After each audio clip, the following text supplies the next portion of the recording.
So today we're going to talk about friction. First we're going to start off with what friction is. Friction is a force that resists motion. Lack of friction is why you slip on ice. Friction isn't always a bad thing. Friction is the reason that we're able to walk on the ground because of the friction between our shoes and the surface we're walking on. Also the reason our cars move along the ground and on the roads because of the friction between the tire and the road that we're on.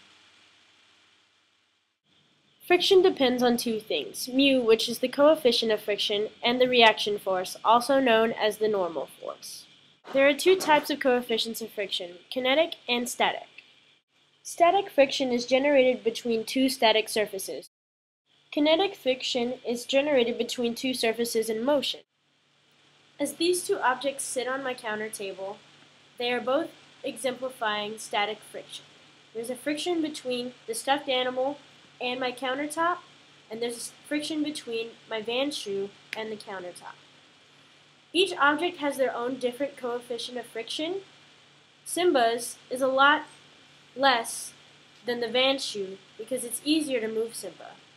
As I push Simba, he falls off. As I push the van shoe, it takes more effort because the coefficient of friction in the van shoe is a lot higher than the coefficient of friction in Simba. It's been 1 week since you looked at me, cocked your head to the side and said I'm angry. 5 days since you laughed at me, saying get back together, come back and see me. 3 days since the living room, I realized it's all my fault but couldn't tell you. Yesterday you'd forgiven me.